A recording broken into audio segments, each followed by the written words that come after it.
Imagine trying to rob the most secure vault in the world, a vault that literally sits on a giant scale under a water tank, ready to drown you the moment the weight shifts. Now imagine doing it in the middle of the World Cup final, with half of Madrid screaming in the streets and the army stationed right across the road.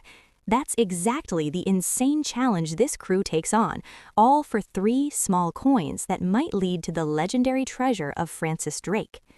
In 1645, a ship sank in the Atlantic Ocean, sending chests of treasure down to the seabed. In September 2009, almost 400 years later, divers on a salvaging operation finally find the wreck. The mission is led by Walter, a passionate archaeologist who pushes his divers to keep working until the job is completely done. The team brings up treasure chests in a salvage basket, then uses a crane to haul them onto their ship. They start carefully cleaning the artifacts, intending to sell them later, even though the operation isn't exactly legal. Because of that, Walter hurries his divers to retrieve the real prize hidden inside the wreck. They continue deeper into the ship while Walter watches their progress through cameras. James, one of the divers, eventually comes out grinning and tells Walter he's found the unique treasure they were searching for. He returns to the ship, has a drink with Walter, and they celebrate their success. Their joy doesn't last long. Boats and helicopters from the Spanish Coast Guard suddenly surround them and order everyone to surrender.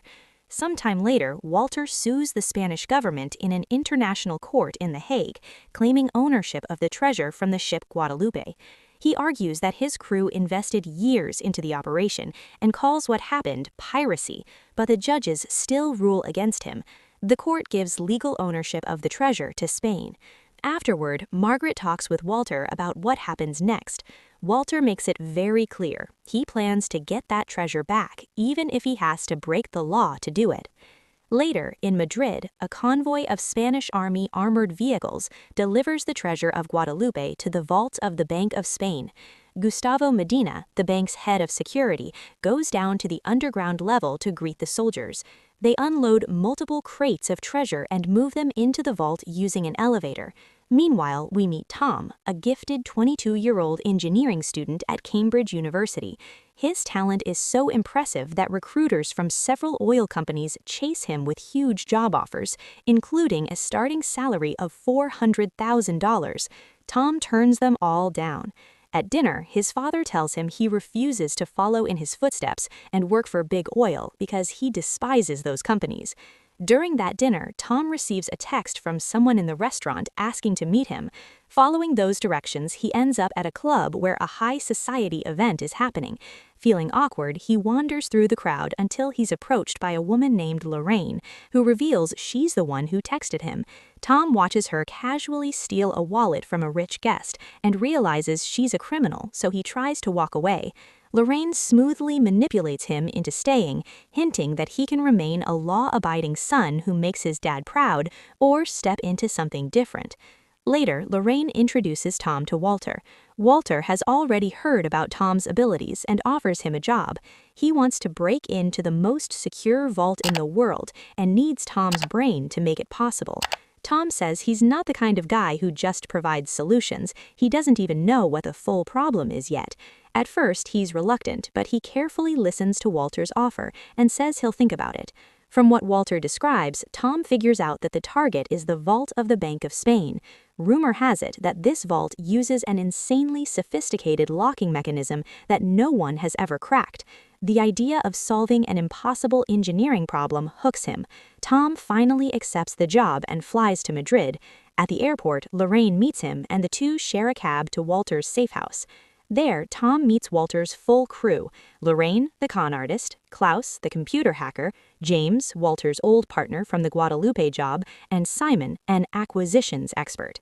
None of them take Thom seriously at first. They mock him, asking why a kid who can't even shave properly is supposed to mastermind an entire bank infiltration. Despite their attitude, Thom quickly proves his worth.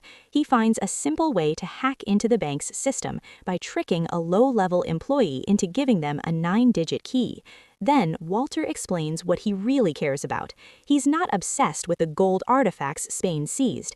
He wants one specific item from the haul, a unique object inscribed in Latin with the phrase Sic Parvis Magna, the famous motto of Francis Drake. According to legend, Drake hid the location of all his treasures in 3 special coins that were stored in that very chest Walter found years ago. Walter says he's been searching for this for 30 years. Later, the entire team gathers to discuss exactly what they're up against. The bank is a fortress full of security cameras and barriers. It's heavily guarded by a professional security force led by Gustavo, a former Special Forces operative. To make it worse, the Spanish Army headquarters is right across from the bank, with 500 troops ready to defend it if needed. Because of that, the only realistic way into the vault is through long underground tunnels running beneath Madrid. James and Simon access the tunnels via the subway and map out a route for the heist. They also learn that the vault is rigged with an engineering miracle fail-safe mechanism. If they don't shut it down when they enter, they will not come out alive. To better understand the vault, the crew decides to scout the bank. Simon calls the cleaning service and cancels the bank's cleaning for the next day, pretending to be a bank employee. That way, the crew can replace them and scout the bank disguised as cleaners. This all coincides with the 2010 World Cup, with Spain contending for the championship. Madrid is packed with fans rooting for their national team. Because James is ex-Special Forces, his fingerprints may raise red flags. He can't go inside for the scout. Thom volunteers to go since he's the only one who knows how to use a magnetometer. The next day, Simon and Thom drive a cleaning van to the bank and approach security. A guard thoroughly searches the van but finds nothing suspicious and lets them in. Meanwhile, Lorraine enters the bank under a fake name, posing as a wealthy art dealer who needs to scan paintings in the bank. She introduces herself to Gustavo, who presents himself as head of security. While they talk, she tricks him into leaving his fingerprints on her coffee cup. Simon and Thom slowly clean their way through the bank, working toward the basement where Gustavo watches the camera feeds with constant vigilance. Following Klaus's timing, Simon avoids detection as he enters the server room that controls the bank's security system and plants sophisticated hacking equipment inside one of the servers. This device gives Klaus full remote access to the system. At the same time, Munoz, one of the guards, escorts Lorraine into a room full of expensive paintings and leaves her there. Lorraine hides the fingerprinted coffee cup and scans a painting. Klaus then loops this footage so Gustavo thinks he's watching her work. In reality, Lorraine moves to another painting, opens a safe behind it, and retrieves one of the 2 vault keys. She uses a scanner to create a perfectly accurate digital copy. Klaus uses another camera trick to give Thom access to a conference room right above the vault.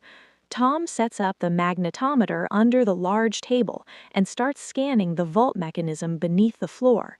After finishing the first key scan, Lorraine rushes to put it back into the safe. She's just in time because the bank's chairman, Mariano Bilao, suddenly enters the room. This is a problem because Gustavo is still seeing the old looped footage of her at the first painting. Lorraine quickly covers herself by asking Bilao to take a photo of her scanning the painting. He's in the frame, so she awkwardly asks him to take another from the opposite side. The old man reluctantly agrees and steps out of frame. When the feed switches back to live, it looks almost the same, so Gustavo doesn't notice anything wrong. Meanwhile, another problem appears. A large group of bankers is walking toward the conference room where Thom is still working under the table with the magnetometer. Klaus suggests aborting, but Thom says they won't get another chance. With no time to run, he simply hides under the table and waits for the device to finish. Lorraine is then escorted to a second room with the other key. Bilao leaves. Since there are no cameras here, she opens the safe, takes out the key, and scans it without any trouble. Back in the conference room, the magnetometer glitches. Thom tries to fix it but accidentally causes a fire alarm. Everyone rushes out, giving Thom a chance to escape the room. Gustavo orders a full lockdown of the bank and forbids anyone from leaving. Soldiers come out of their barracks and quickly surround the area, leaving no way out. Warned by Klaus that the chairman is approaching, Lorraine grabs the second key and reluctantly leaves the room, the safe still open. Forced to go downstairs with everyone, she passes close to Thom. On Walter's orders, she covertly drops the key into Thom's hands. Thom then sneaks back, puts the key in the safe, and closes it. Klaus alerts him that a guard is approaching. Instead of hiding, Thom puts earphones in and pretends he never heard the fire alarm. The annoyed guard believes him, then escorts him downstairs to join the rest. After an extensive search reveals nothing, Gustavo reluctantly allows people to leave. Later, the crew analyzes the magnetometer scans. Even with gaps, Thom deduces that the vault sits on a giant scale beneath a huge water reservoir. If the weight on the scale changes even slightly, the vault seals and fills with water, drowning anyone inside. When asked for a solution, Thom admits he doesn't know yet, but at least now they understand the real problem. Thom spends days trying to solve the scale problem, but no clear solution comes. Checking on him, Lorraine realizes he may have feelings for her. Meanwhile, Simon and James double down on finding a tunnel that leads directly to the vault. Eventually, they find a small passageway leading into a large chamber where the vault's foundation is visible. Studying the supporting beams up close, they confirm it really is a scale. Scanning the wall, they discover more bad news. The vault's wall is made of titanium-reinforced concrete, so thick that drilling through it would take months and definitely trigger alarms. Frustrated and disappointed, Walters storms out of the cafe, and the team assumes the heist is canceled. Walking through the city, Walter hears football fans screaming in the streets. Watching them through binoculars, he notices that all the street cameras around Sabella Square are pointed at the huge crowd watching the match on big screens, creating a blind spot around the bank. Walter realizes that during the World Cup final, it will be the same. This would give the crew 105 minutes to get in from the top, steal the treasure, and get out before cameras turn back to the bank. Excited, he returns with the idea. The crew happily watches the Spain versus Germany match, knowing Spain must win to reach the final and make their plan possible. Spain wins, Madrid goes wild, but Thom is still stuck on the scale issue. At the bank, Munoz casually talks to a janitor who mentions that on the day of the fire alarm, their company hadn't cleaned the bank because someone canceled the job. Gustavo immediately realizes the fake cleaners were actually robbers scouting for a heist. He pulls security photos of Simon and Thom, checks with the police, and learns they used fake names. He presents this to Bellau, warning that a robbery is being planned. While checking the system, Walter's crew accidentally discovers that Gustavo is now hunting them and considers the vault a trap. James becomes more disillusioned with the plan and blames Thom for their troubles. Walter asks Margaret for help. She works for British MI6. Following Walter's instructions, she lies to the Spanish government, saying the two men who infiltrated the bank were arrested in London after scouting banks across Europe. Despite Gustavo's intense objections, Bilal considers the matter closed and refuses to interfere with fans' right to watch the final in Sabella's Square. Seeing Thom burning out under the pressure, Lorraine convinces him to take a break. They go to a club, dance to upbeat music, and have some fun. Later, at the bar, she tells him that Walter raised her after her parents died. While they're talking, Thom notices a bartender using liquid nitrogen to freeze glasses before pouring cocktails. This gives him a simple but brilliant idea. Later, he demonstrates it to the group. Thom puts a glass of water on a small scale and notes the weight. Then he removes the glass and covers the mechanism with liquid nitrogen. When he puts the glass back, the scale doesn't register the weight because the mechanism is frozen. Just like that, they can defeat the vault's giant scale by freezing it with 500 liters of liquid nitrogen. James objects, but Klaus calls Thom a genius. Thom insists he has to go inside the bank with them during the robbery. They go over the plan details. Klaus uses a scanner to read Gustavo's fingerprints from the coffee cup Lorraine stole and creates a rubber thumbprint for the heist. Using the key scans Lorraine made, he also recreates the metal vault keys. Simon arranges the liquid nitrogen. The night before the robbery, the group gathers and follows an old no-regrets sailors tradition. They drink rum and share the things they regret in life before a dangerous voyage. On July 11th, the World Cup final between Spain and the Netherlands begins. Sibella Square slowly fills with thousands of football fans, while every crew member moves into position. James, Thom, and Lorraine reach the rooftop of the building next to the bank. James fires a grappling hook at the bank's roof, and the three of them slide across the rope to the other side. On the roof, they move to the glass ceiling and remove one panel.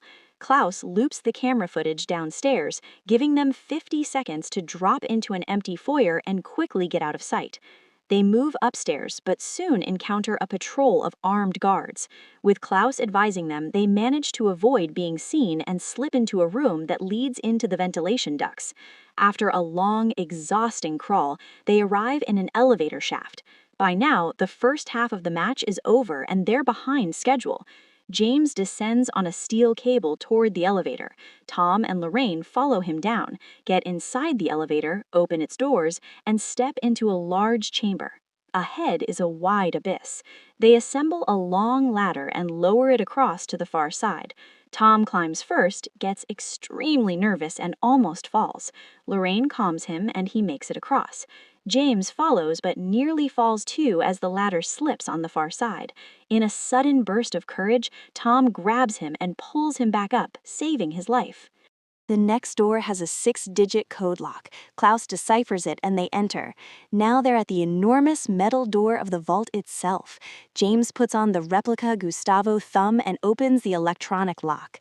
Lorraine and Thom then use the metal keys they manufactured to open the mechanical lock. James and Thom pull the metal door open. Inside, they see crates filled with the treasure of Guadalupe. In the underground chamber, Simon starts freezing the scale with liquid nitrogen. He empties multiple canisters onto the structure until the entire base and the vault floor above it are frozen. Thom volunteers to go first and walks toward the crates. The scale doesn't move and the plan works perfectly. The three robbers rush to open crates and search for the chest holding Francis Drake's coins. They don't have much time because the nitrogen is melting fast. Lorraine finally finds the chest. At the same time, an alarm goes off in the foyer. Munoz and Gustavo send bards to check it. They discover it's only a pigeon that flew in through an open glass panel, but that open panel tells them someone has tampered with security. Gustavo now knows there are intruders and quickly mobilizes both guards and soldiers, cutting off escape routes. Realizing that any attempt to leave is hopeless, Walter orders the trio to surrender. In an unexpected turn, James refuses and pulls a gun on the other two, demanding the coins. It turns out he's been working for the British government all along. While they argue, they don't notice the scale thawing and reactivating. The fail-safe triggers, the vault locks down, and they're trapped. Panels open and water floods in fast. James apologizes to Lorraine, then uses his diving skills to swim out through an underwater exit, abandoning them. The water level rises quickly. Thom and Lorraine panic and they shout at Walter over the radio. Thom suddenly realizes the water will only stop when the weight on the scale reaches a certain level, as if the vault is completely flooded. He tells Simon over the radio to stack the empty nitrogen canisters onto the scale to add extra weight. Meanwhile, Gustavo orders his men to find the hacking device that let the robbers control the security system. A technician removes it, giving Gustavo full access to every camera and sensor again. He watches Thom and Lorraine struggling to stay above water. Klaus and Walter lose contact and assume they've drowned, but Thom and Lorraine are still alive, holding hands in the rising water. Simon refuses to give up. He piles everything on the scale, including himself and his radio. At the last possible moment, the system detects enough weight.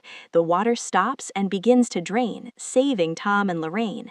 Gustavo sends men to the vault. When the metal door opens, the guards are stunned to see it empty. Gustavo arrives, baffled by their disappearance. As he walks away, he notices water dripping from the ceiling. He opens a hatch and hears Thom and Lorraine moving through the ventilation. Thom and Lorraine crawl out of the vents, run from the room, and head to the third floor with armed men in pursuit. They enter Chairman Balao's office and escape through the window.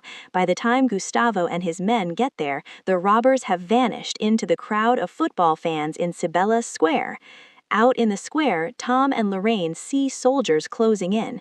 They quickly strip off their outer clothes and try to blend into the crowd in their Spanish national team t-shirts, but the soldiers still spot them.